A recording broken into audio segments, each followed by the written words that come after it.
Hi there. My name is Tercy, and I want to take a moment and welcome you to the Unreasonably Grateful podcast. Every week I mention that some of you have been with me for a while now, and I so appreciate sharing my journey with you and you sharing your journey with me. And then some of you are new. So, welcome. It's great to have you. Just a reminder I don't have your answers, you do.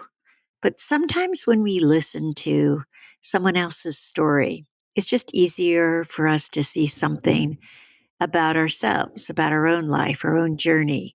And oftentimes, in seeing that in perhaps a new way, it gives us a little bit more freedom, gives us some power in making new choices and creating new pathways, neural pathways that allow us to behave differently and perhaps open us up to living the life that we're actually more committed to and living freely from some of our past. So, welcome. It's great to have you.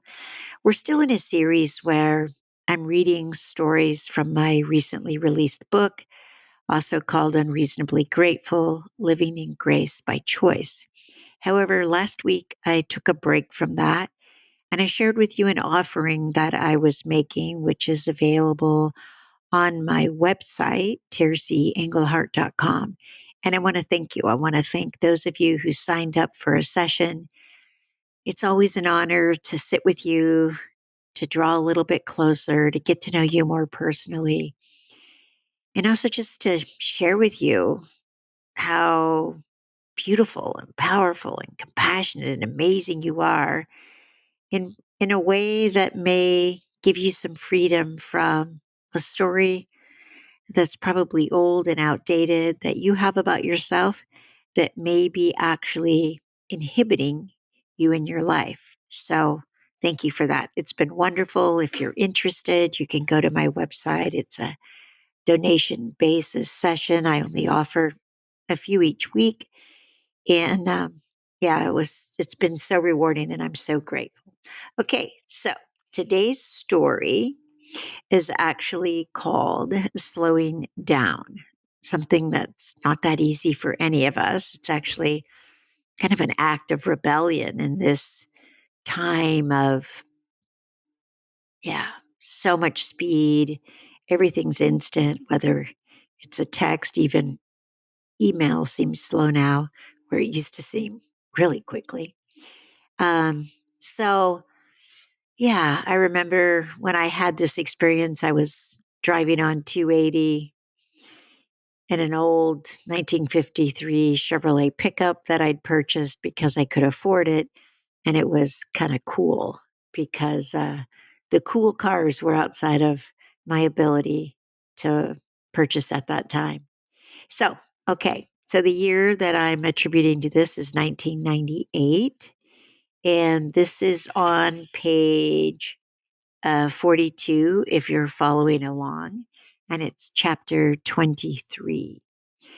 So I was driving along the freeway. Traffic was moving quickly in both directions when I suddenly had a thought. What if there was nowhere to get to and nothing to prove?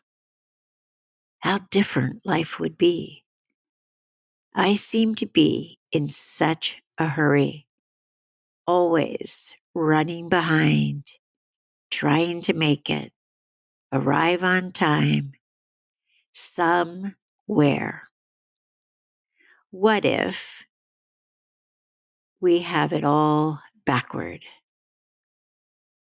Trying so hard to do something rather than focusing on who we are being.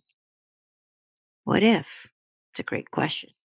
So, the question at the bottom of this page says, what difference would it make if you actually had nothing to prove and nowhere to get to? What would that be like for you? You know, my husband's kind of always moving quickly from one thing to the next.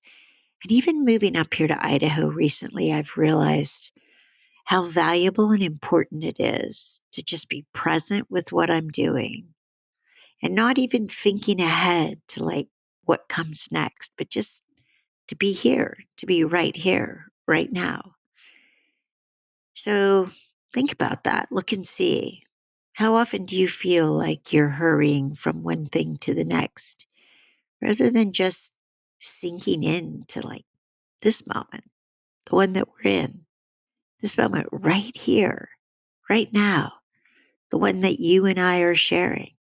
Can we just take a breath and be here together, even if it's for a moment, instead of always trying to get somewhere else? And what if you didn't have anything to prove? What if you were already amazing, miraculous, talented, creative, beautiful, compassionate? What then? So this week, take that on.